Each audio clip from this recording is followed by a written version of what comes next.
مناسبت ہوتی ہے۔ لیکن یہ کہ یہ جو تین جوڑے آئے ہیں مسلسل، سورہ قیامہ اور اس کا جوڑا سورۃ الدہر، پھر سورۃ المرسلات اور اس کا جوڑا سورۃ النبا، پھر سورۃ النازعات اور اس کا جوڑا یہ سورہ عبس، ان میں خاص بات میں نے جو کئی مرتبہ عرض کی ہے وہ یہ ہے کہ ان تین جوڑوں میں سے ہر جوڑے کی جو دو صورتیں ہیں ان کی فواتح میں کوئی مناسبت نہیں ہے، لیکن تینوں کو بحیثیت مجموعی سامنے رکھیں گے تو وہ ایک سب گروپ کی شکل اختیار کر لیتی ہیں، اور ان میں قدر مشترک یہ ہے کہ ان تینوں جوڑوں میں پہلی صورت جو ہے اس کا آغاز قسموں سے ہوا ہے، اور تینوں جوڑوں میں جو دوسری صورت ہے اس کا آغاز بغیر کسی قسم کے، بغیر کسی تمہید کے براہ راست جو ہے گفتگو کا آغاز کر دیا گیا۔ جیسے میں عرض کر چکا ہوں، لا اقسم بیوم القیامہ ولا اقسم بالنفس اللوامہ، دو قسمیں، لیکن سورۃ الدہر حل اتی علی الانسان حین من الدہر لم یکن شیئا مذکورا، کوئی تمہید نہیں، کوئی قسم نہیں۔ اسی طریقے سے والمرسلات عرفا فالعاصفات عصفا، لیکن اس کے بعد سورہ نبا عما یتساءلون عن النبأ العظیم الذی هم فیہ مختلفون۔ اب یہ تیسرا جوڑا تھا جس کا کہ آج یہ دوسری صورت ہے جس کا ہم مطالعہ کر رہے ہیں۔ پہلی صورت والنازعات غرقا والناشطات نشطا، اور یہ شروع ہو گئی ہے عبس وتولی ان جاءہ الاعمی، براہ راست ایک واقعے کا جو ہے وہ تذکرہ شروع ہو گیا بغیر کسی تمہید کے، بغیر کسی قسم کے۔ البتہ سورۃ النازعات اور سورہ عبس کے مابین جو چند پہلو ہیں مشابہت کے کہ جن سے ان کے مابین وہ جوڑے ہونے کی نسبت واضح ہوتی ہے، وہ میں نے سورۃ النازعات کی تمہید میں عرض کیا تھا۔ مثلا سب سے پہلا چیز ان کا قامت کہہ لیجئے، ان کی قامت یا ان کا حجم، 46 آیات ہے سورۃ النازعات میں، 42 آیات ہے سورہ عبس کی۔ پھر یہ کہ ایک آیت تو آئی ہے اور بالکل ایک ہی جگہ پر آئی ہے جس میں ایک شوشے کا فرق نہیں، متاعا لکم ولانعامکم، یہ سورہ نازعات کی آیت نمبر 33 ہے اور سورہ عبس کی آیت نمبر 32 ہے۔ پھر یہ کہ فَإِذَا جَاءَتِ الطَّامَّةُ الْكُبْرَى فَإِذَا جَاءَتِ الصَّاخَّةُ، ان میں بھی بڑی گہری مشابہت ہے، صوتی آہنگ بھی ہے، بہت ہی ایک ہی طرح کا انداز ہے، تو یہ بھی مشابہتیں ہیں ان دونوں صورتوں کے مابین۔ پھر یہ کہ ایک بہت اس کا جو معنوی پہلو ہے اس کے اعتبار سے نوٹ کرنے کی ضرورت ہے۔ اس کی طرف واقعہ یہ ہے کہ اس سے پہلے کبھی ذہن منتقل نہیں ہوا تھا، ابھی جب یہ اب آخری صورتیں جو ہیں ان کا میں درس دے رہا ہوں اور ان پر ظاہر بات ہے کہ کوشش کرتا ہوں کہ اپنی امکانی حد تک توجہ کروں، تو معنوی اعتبار سے ان کے مابین جو مناسبت ہے، یہ تو جو میں نے عرض کیا ہے یہ لفظی مناسبتیں ہیں، لفظی مناسبت میں ایک اور بات بھی بعد میں عرض کروں گا، لیکن یہ ہے کہ معنوی مناسبت یہ ہے کہ ان دونوں صورتوں میں رسولوں کا ذکر ہے، ان کے واقعات کا ذکر ہے۔ اس سے پہلے ہم پڑھ آئے ہیں نہ سورہ نبا میں کوئی ذکر ہے، سورہ نبا میں تو سرے سے رسالت کا مضمون آیا ہی نہیں۔ سورہ مرسلات میں ایک آیت ضرور آئی ہے وَإِذَا الرُّسُلُ أُقِّتَتْ لِأَيِّ يَوْمٍ أُجِّلَتْ لِيَوْمِ الْفَصْلِ، لیکن یہ کہ کسی رسول کا نام لے کر تذکرہ، کوئی حالات و واقعات سابقہ انبیاء اور رسل کے یا ان کی امتوں کے کوئی مذکور نہیں، سورہ قیامہ میں بھی نہیں، سورہ دہر میں بھی نہیں۔ لیکن یہ ہے کہ ان دونوں صورتوں میں یہ قدر مشترک ہے کہ حضرت موسیٰ علیہ السلام کا فرعون کے ساتھ جو معاملہ ہوا ہے نہایت اختصار کے ساتھ 12 آیات میں آ گیا، اور اس کے بالمقابل سورہ عبس میں نبی اکرم صلی اللہ علیہ وسلم کا جو واقعہ پیش آیا ہے فرعونِ قریش کے ساتھ، اس کا تذکرہ ہے۔ بظاہر تو یہ واقعہ جو ہے اس کے اندر زیادہ نمایاں ہو کر بات آ رہی ہے حضرت عبداللہ ابن ام مکتوم کی رضی اللہ تعالی عنہ، کہ ان کی طرف عدم التفات حضور سے ہو گیا صلی اللہ علیہ وسلم، لیکن یہ کہ اصل میں اس کی وجہ کیا تھی کہ وہ فرعونِ قریش موجود تھے کہ جن سے آپ ہم کلام تھے، گفتگو کر رہے تھے، انہیں دین کی دعوت دے رہے تھے۔ فرق یہی ہے کہ مصر میں تو ایک فرعون تھا، اگرچہ اس کے نیچے ظاہر بات ہے جاگیردار تھے، ملا ان کے جو سردار تھے، لیکن یہاں مکے میں کوئی ایک فرعون نہیں تھا، کوئی ایک بادشاہ نہیں تھا، یہ تمام سردار جو ہیں، یہ ہائرارکی جو ہے مکے کی، اس کے اندر جو اہم ترین لوگ تھے، روایات میں آتا ہے کہ ان کا جم گھٹا اس وقت حضور صلی اللہ علیہ وسلم کے گرد تھا۔ چنانچہ ربیعہ کے دونوں بیٹے عتبہ بن ربیعہ بھی، شیبہ بن ربیعہ بھی، دونوں موجود تھے اس وقت۔ اسی طرح خلف کے دونوں بیٹے امیہ ابن خلف اور اسی طرح ابی ابن خلف، یہ دونوں موجود تھے۔ پھر جس کو کہ حضور صلی اللہ علیہ وسلم نے پھر غزوہ بدر میں قرار دیا ہے کہ ھذا فرعون ھذہ الامہ، اس امت کا فرعون یہ ہے، یعنی ابو جہل عمرو بن ہشام، یہ بھی موجود تھا۔ یہ فرائض اس وقت موجود تھے کہ جن سے حضور ہم کلام تھے۔ اور یہ بات بھی نوٹ کیجئے، قرآن مجید میں سورہ طٰہٰ میں حضرت موسیٰ علیہ السلام کو جب بھیجا گیا ہے، وہ مکالمہ ذرا دو اس کے دور آئے ہیں سورہ طٰہٰ کے شروع کے 2 رکوعوں میں، لیکن وہ جو دوسرے رکوع میں ایک آیت آئی ہے فَقُولَا لَهُ قَوْلًا لَيِّنًا، اے موسیٰ اور اے ہارون جب تم جاؤ گے فرعون کے دربار میں تو اس سے بات کرنا بڑی نرمی کے ساتھ، گویا کہ جنہیں دعوت دینی پیش نظر ہے چاہے وہ فرائض نہ ہو ان کے ساتھ نرمی کرنی ہوگی، اس کے بغیر جو ہے ابتداءً اگر آپ نرمی نہیں کرتے، جاتے ہی اگر ایسے سر پر جیسے لاٹھی مار دی جاتی ہے ایسے بات کرتے ہیں تو پھر دعوت کا حق ادا نہیں ہوگا۔ فرعون جیسا سرکش انہ طغیٰ، لیکن یہ کہ اس طاغی اور اس بڑے شیطان کے ساتھ بھی گفتگو کے لیے حکم دیا گیا قولا لہ قولا لینا، اسی معنی میں حضور نرمی برت رہے تھے ان فرائض قریش کے ساتھ۔ یہ واقعہ ہے کہ جو در حقیقت وہ سبب بنا ہے حضرت عبداللہ ابن ام مکتوم رضی اللہ تعالی عنہ سے وقتی طور پر اعراض اور آپ نے جو عدم التفات کا رویہ اختیار فرمایا۔ ان دونوں کے اندر حضرت موسیٰ علیہ السلام کا معاملہ فرعون کے ساتھ اور محمد رسول اللہ صلی اللہ علیہ وسلم کی مشغولیت فرائض قریش کے ساتھ، یہ ان دونوں صورتوں کے اندر معنوی اعتبار سے جوڑے ہونے کی نسبت کو سب سے زیادہ نمایاں کرنے والی بات ہے۔ جہاں تک الفاظ کا تعلق ہے، میں نے عرض کیا تھا کہ مناسبتیں جو ہے وہ نوٹ کر لیجئے۔ سورۃ النازعات میں 2 الفاظ آئے ہیں۔ حضرت موسیٰ علیہ السلام نے فرعون سے کہا تھا ہل لک الی ان تزکا، کوئی ہے تمہارا ارادہ، کوئی رجحان ہے، میلان ہے کہ تم تزکیہ اختیار کرو، پاک ہو جاؤ، اعلیٰ ہو جاؤ، عرفہ ہو جاؤ، جس مقام بلند پر اللہ نے تمہاری تخلیق کی ہے اس کی عملاً تحسین کر لو۔ اور اسی طرح واہدیک الی ربک فتخشی، اور یہ کہ میں تمہاری رہنمائی کروں تمہارے رب کی طرف اور معرفت رب تمہیں حاصل ہو جائے تاکہ تمہارے اندر خشیت پیدا ہو، تم اپنے رب کے سامنے جھک جاؤ۔ اب یہ 2 الفاظ تزکا اور تخشا، یہی 2 الفاظ سورہ عبس میں آ رہے ہیں۔ وما یدریک لعلہ یزکا، اے نبی آپ کو کیا معلوم شاید کہ وہ شخص جو آیا تھا وہ نابینا، وہ تزکیہ حاصل کرتا، اس سے ترفع حاصل ہو جاتا، وہ بلند ہوتا،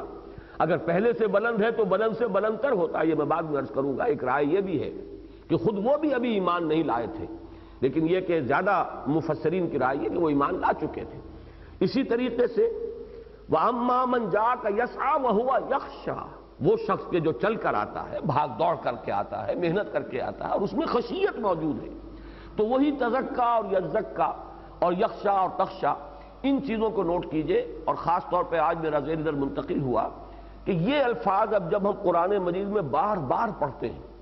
تو ہمارے ذہنوں پر تو اس کا مفہوم جو ہے ایک پورے طور سے واضح ہو چکا اور ہمارے ذہنوں میں مرتسم ہے، لیکن اس حقیقت کو نوٹ کیجئے یہ بالکل ابتدائی دور کی صورتیں ہیں۔ یہ الفاظ ابھی گویا کہ نئے انٹروڈیوس ہو رہے تھے اپنے اس مفہوم کے ساتھ اس معاشرے کے اندر، اس طریقے سے جانی پہچانی اصطلاحات نہیں تھی جیسے آج میرے اور آپ کے لیے جانی پہچانی اصطلاحات ہیں، تزکیہ ہے اور تزکا ہے اور یزکا ہے،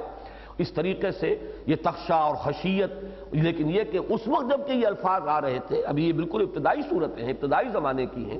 تو یہ گویا کہ ابھی اصطلاحات کی شکل اختیار کر رہے ہیں یہ الفاظ،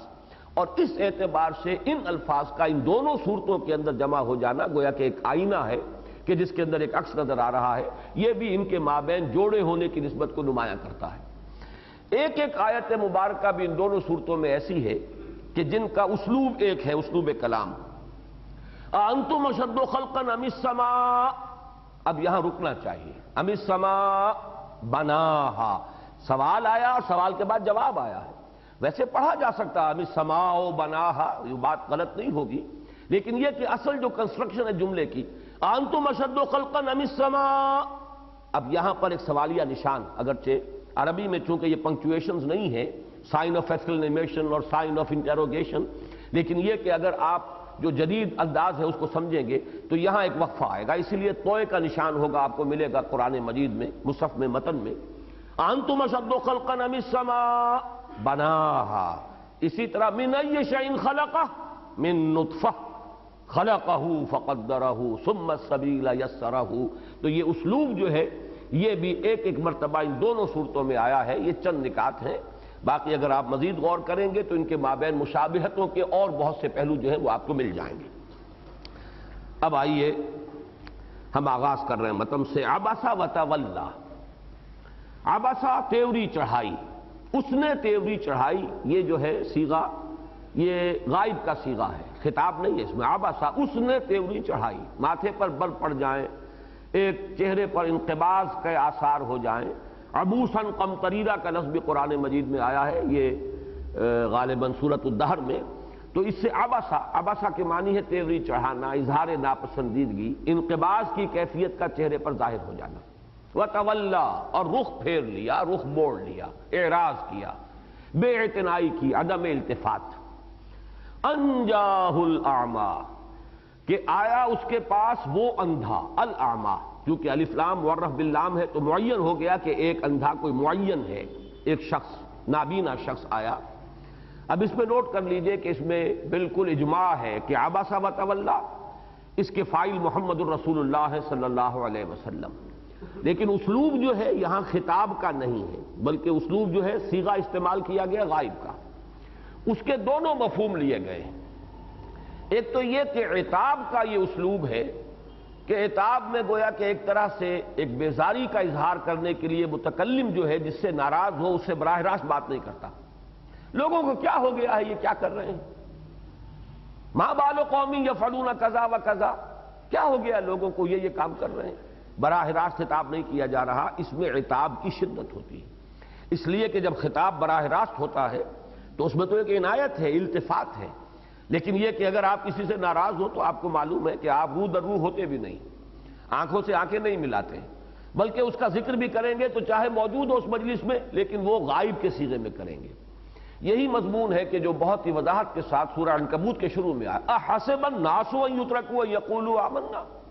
صحابہ کرام پر جو اس وقت سختیاں آ رہی تھیں اور انہیں جھیلنی پڑ رہی تھیں، اس پر ذرا سا ان کی طرف سے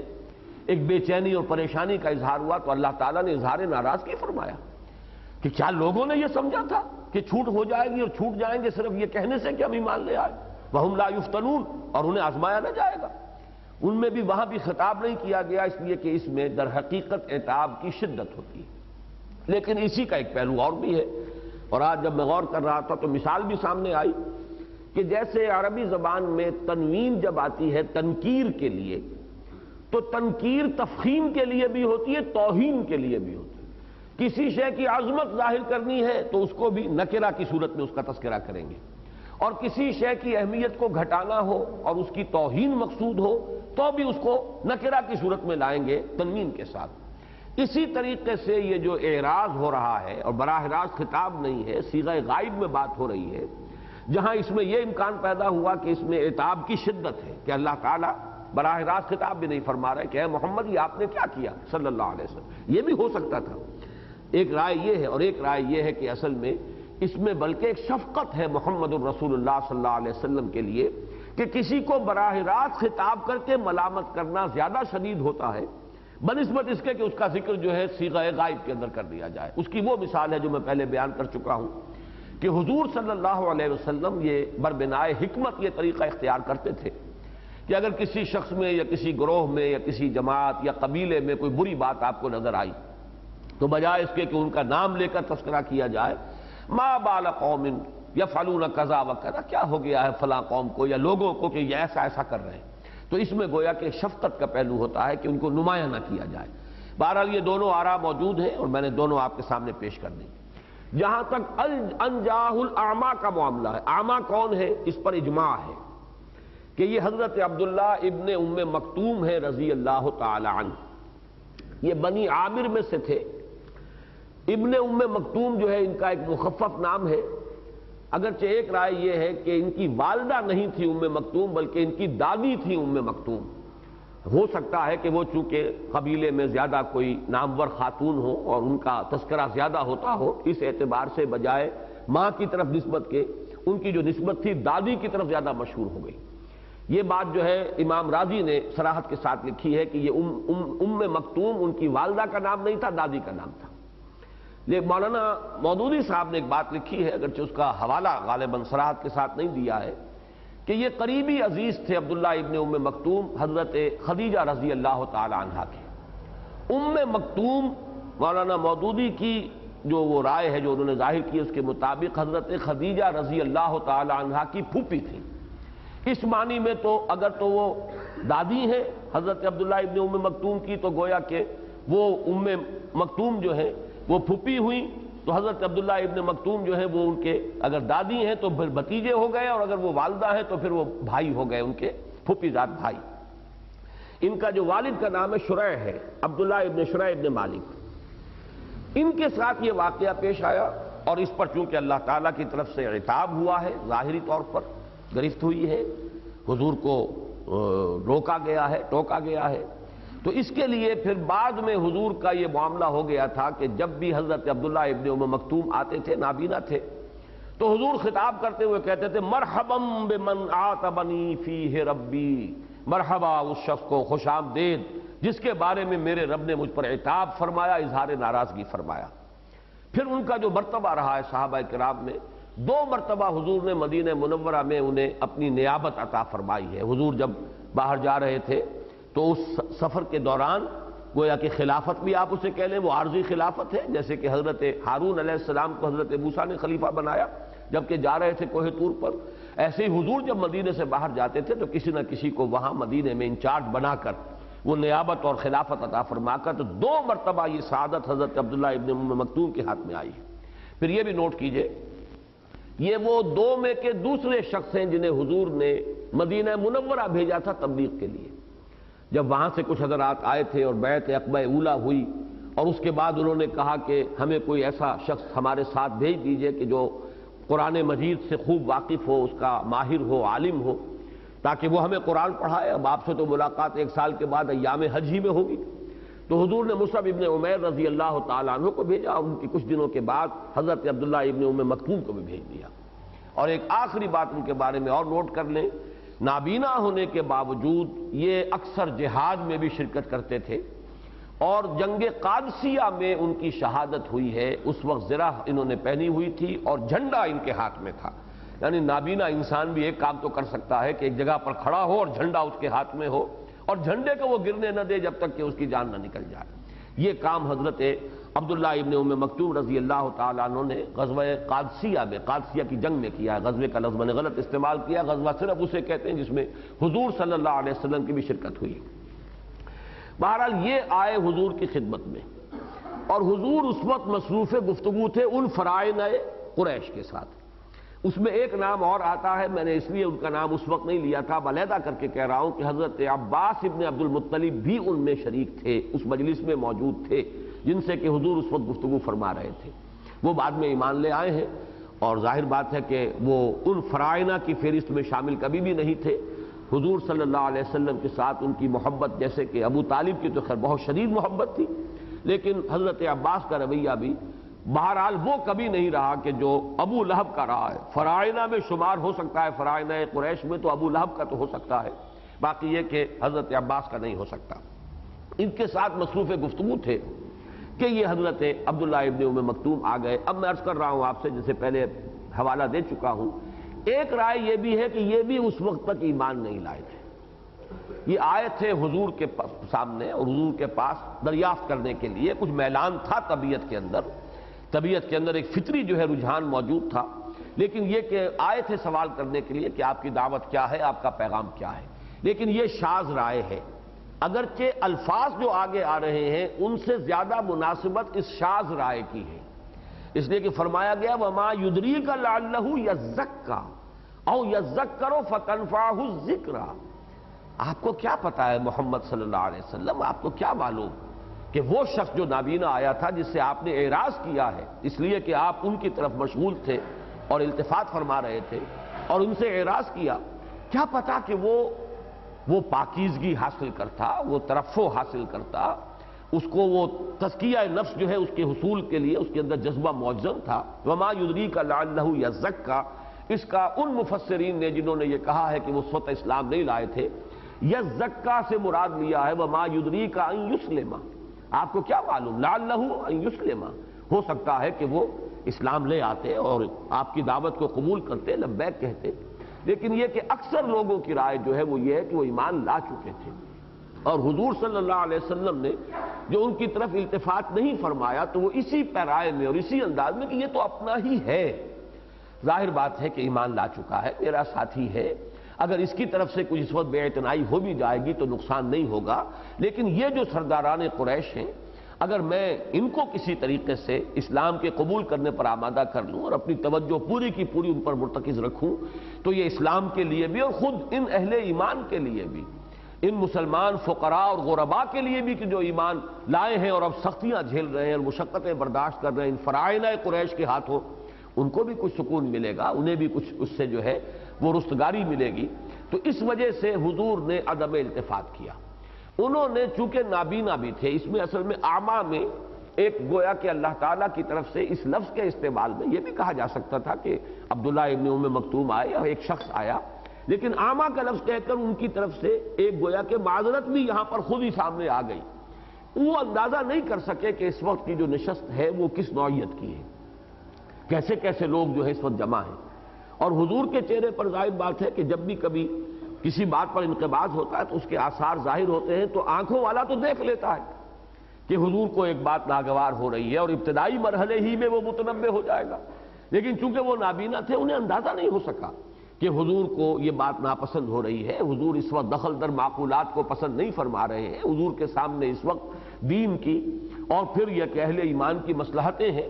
وہ اس کا اندازہ نہیں کر سکے، وہ مصر رہے، اور ان کے اصرار کی وجہ سے حضور کا انقباض بڑھتا چلا گیا، یہاں تک کہ آپ نے ان کی طرف سے رخ ہی پھیر لیا۔ یہ گویا کہ آپ کی طرف سے عدم التفات جو ہے اس کی شدت کا اظہار ہے۔ عبسا وتولا، ماتھے پر بل ڈالے، تیوری چڑھائی، پھر رخ موڑ لیا۔ ان جاءہ الاعمیٰ، کہ آیا ان کے پاس ایک اندھا، ایک نابینا۔ وما یدریک لعلہ یزکیٰ او یذکر فتنفعہ الذکریٰ، آپ کو کیا معلوم، کیا اندازہ ہو سکتا ہے کہ وہ تزکیہ حاصل کرتا۔ یہ تزکیہ جو ہے یہ تو بلند ترین مقام ہے، در حقیقت انسان کی روحانی جو بھی ترقی اور ترفع ہے اس کے لیے یہ تعبیر ہے قرآن مجید کی بلند ترین مقام کی۔ اور یہ کہ او یذکر فتنفعہ الذکریٰ، یا یہ کہ وہ کوئی نصیحت اخذ کرتا، آپ کی گفتگو سے کوئی بات اس پر منکشف ہوتی، کوئی بھولا ہوا سبق یاد آ جاتا، اس کے اپنے دل کی گہرائی سے ایمان اور اسلام جو کہ اندر مخفی ہے، مضمر ہے فطرت انسانی میں، وہ ابھر کر سامنے آ جاتا، اوپر آ جاتا، اور پھر اسے فائدہ پہنچاتی ہے یاد دہانی۔ یہ دونوں آیات میں عرض کر چکا ہوں زیادہ مناسبت رکھتی ہے اس رائے کے ساتھ کہ عبداللہ ابن ام مکتوم بھی اس وقت تک ایمان نہیں لائے تھے، لیکن جیسا کہ میں نے عرض کیا مناسبت اپنی جگہ، بہرحال روایات میں وہ رائے موجود ہے اس لیے میں نے بیان کر دی، ورنہ یہ کہ اکثر و بیشتر اجماع یہی ہے کہ وہ ایمان لا چکے تھے، اور حضور کا عدم التفات اس بنا پر تھا۔ جو حضرات یہ مانتے ہیں کہ وہ ایمان نہیں لائے تھے پھر بھی عدم التفات ہوا ہے، اس کی توجیہ یہ کرتے ہیں کہ ظاہر بات ہے ایک شخص نابینا ہے، وہ اگر آپ کا ساتھی بن بھی جائے، دست و بازو بن بھی جائے، تو وہ کسی بھی مشن کے لیے کسی کے ساتھ معاون کی حیثیت سے اتنا مؤثر اور مفید نہیں ہو سکتا جتنے کہ وہ سرداران قریش تھے۔ اس اعتبار سے ایک تقابلی انداز میں حضور صلی اللہ علیہ وسلم سے ان کی طرف التفات نہیں فرمایا، واللہ اعلم۔ اما من استغنا، تو وہ شخص کے جو استغنا کر رہا ہے، یعنی یہ اب اشارہ ہو رہا ہے ان فرعونہ قریش، میں بار بار وہ لفظ استعمال کر رہا ہوں سرداران قریش کی بجائے، تاکہ وہ مناسبت جو ہے سورہ نازعات کے ساتھ وہ واضح ہوتی رہے، کہ یہ فرعونہ قریش جو استغنا کی روش اختیار کر رہے ہیں، آپ کی بات سننے کو تیار نہیں، اور بات سنتے بھی ہیں تو پہلے ہی اندازہ ہو جاتا ہے کہ ادھار کھائے بیٹھے ہیں ماننے پر اور انکار کرنے پر۔ استغنا سے مراد در حقیقت ہے لاپرواہی۔ ایک وہ شخص ہے کہ جس کے دل میں جو فطرت ہے، فطرت انسانی، اس کے حقائق موجود ہیں،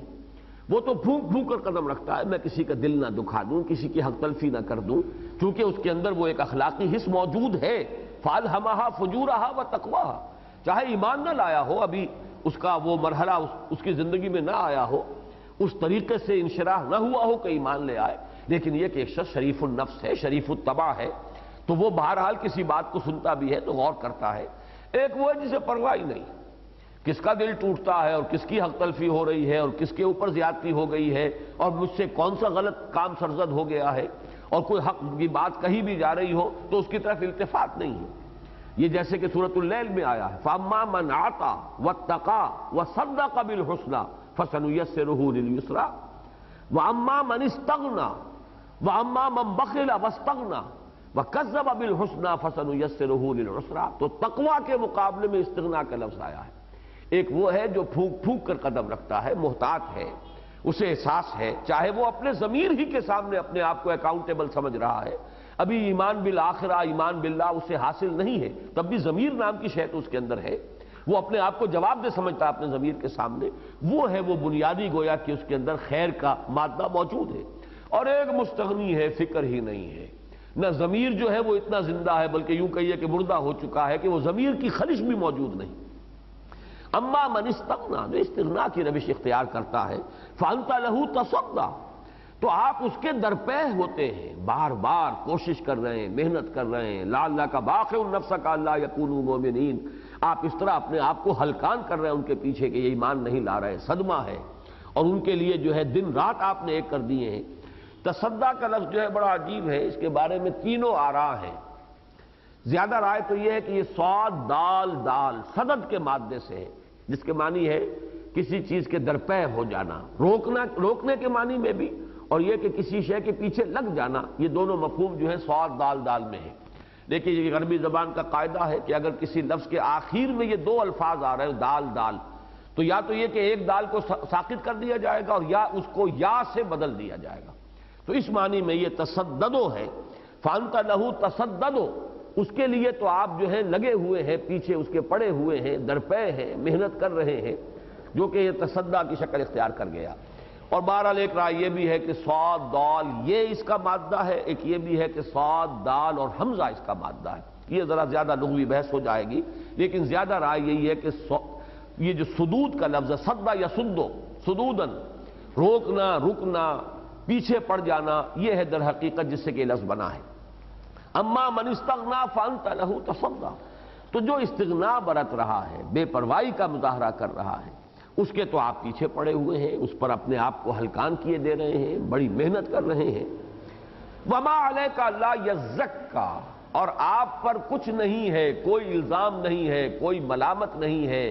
کوئی آپ کا قصور شمار نہیں ہوگا، کوئی کوتاہی آپ کے حساب میں جو ہے محسوب نہیں ہوگی کہ وہ ایمان نہیں لا رہے یا وہ تزکیہ حاصل نہیں کر رہے، تزکیہ ذہن کا، تزکیہ قلب کا، تزکیہ اخلاق کا، یہ پورا کا پورا تزکیہ ہے۔ انسان کے نظریات کا تزکیہ ہوتا ہے جب وہ اللہ کو مانتا ہے، آخرت کو مانتا ہے، رسالت کو مانتا ہے، اس کے ذہن کی تطہیر ہو گئی ہے شرک سے، کفر سے، الحاد سے، مادہ پرستی سے، تو تزکیہ پورے وجود کا۔ وما علیک الا یزکا، نبی آپ پر کوئی الزام نہیں، آپ پر کوئی ملامت نہیں، کوئی آپ کا قصور نہیں شمار ہوگا کہ وہ تزکیہ حاصل نہیں کر رہا۔ وَأَمَّا مَنْ جَاءَكَ يَسْعَىٰ، اور وہ شخص کہ جو آتا ہے چل کر، آیا ہے آپ کے پاس، یسعیٰ اگرچہ سعی کے معنی ہے دوڑنے کے، لیکن یہ ہے کہ سعی کے معنی یہ بھی ہے کہ پوری توجہ سے، بڑے ہی ایک عزم اور مصمم ارادے کے ساتھ کسی چیز کی طرف متوجہ ہو جانا، اسی معنی میں یہ سورہ جمعہ میں لفظ آیا ہے کہ فَاسْعَوْا إِلَىٰ ذِكْرِ اللَّهِ وَذَرُوا الْبَيْعَ، جب پکارا جائے جمعے کے دن، یا ایھا الذین آمنوا اذا نودی للصلاۃ من یوم الجمعہ فاسعوا الی ذکر اللہ وذروا البیع، اس کے معنی یہ ہے کہ پوری توجہ کے ساتھ لپکو، اب چلو اور بڑھو، ہر چیز سے ذہناً منقطع ہو جاؤ، عملاً ہر شے کو ترک کر دو۔ تو یہاں پر بھی مفہوم وہی ہے، دوڑنا اس کا لازمی معنی نہیں ہے۔ وَأَمَّا مَنْ جَاءَكَ يَسْعَىٰ، جو طالب بن کر آتا ہے، بلکہ کسی ایک مترجم نے بڑا خوبصورت محاورہ، جو دوڑتا آتا ہے آپ کے پاس، دوڑا آتا ہے۔ اب یہ دوڑا آنا عربی کا محاورہ جو اس کی یہ ضروری معنی نہیں ہے کہ دوڑتا ہوا ہی کوئی آئے، بلکہ یہ کہ اس کی توجہ اور اس کے اندر جو میلان ہے اس کو ظاہر کرنے کے لیے کہ کتنا شوق اور اشتیاق ہے اس کے لیے۔ تو اما من جاءک یسعیٰ وہو یخشیٰ، اور اس میں خشیت ہے، وہ اللہ سے ڈرتا ہے، اس کے اندر جو ہے، یا کم سے کم یہ کہ وہ اس میں نیکی کی اور بدی کی وہ تمیز اور اخلاقی حس موجود ہے، وہ ڈرتا ہے کہ وہ غلط کام اس سے نہ ہو جائے۔ اما من جاءک یسعیٰ وہو یخشیٰ، اور اگر وہ ایمان لا چکے تھے پھر تو یخشا کے معنی ہوں گے اللہ کا خوف، اللہ کی خشیت، اللہ تعالیٰ کے لیے انابت ان کے دل میں موجود ہے۔ فَأَنْتَ عَنْهُ تَلَهَّىٰ، تو اس کی طرف سے اے محمد صلی اللہ علیہ وسلم آپ اغماض برت رہے ہیں، عدم التفات۔ اب یہ تلہا تفاعل ہے اسی لہو سے جس کے معنی غفلت ہے، لہو کہتے ہیں اسی شے کو، الہا جو کہ غافل کر دے، ما قل وکفا خیر مما کثر والہا، اگر دنیا کی ضرورتیں بس پوری ہو جائیں تو چاہے قلیل ہو مال و متاع دنیاوی، یہ کہیں بہتر ہے اس سے کہ جو زائد ہو، کثرت سے ہو، لیکن اس کی وجہ سے غفلت طاری ہو جائے۔ فَأَنْتَ عَنْهُ تَلَهَّا، اس سے آپ بے پرواہی یا غفلت برت رہے ہیں، اس کی طرف التفات نہیں کر رہے، کلا، ہرگز نہیں، ایسا نہ کیجئے۔ اب یہاں پہ نوٹ کر لیجئے کہ یہ سارا معاملہ جو ہے حضور صلی اللہ علیہ وسلم پر اس اعتبار سے کوئی الزام نہیں آتا کہ فرائض قریش پر توجہ صرف کرنا اور بلکہ دوسروں سے ان کو ترجیح دینا یہ عین منطق کے مطابق ہے، عقل کے مطابق ہے اور خود نقل کے مطابق ہے، قرآن کی وحی کے مطابق ہے۔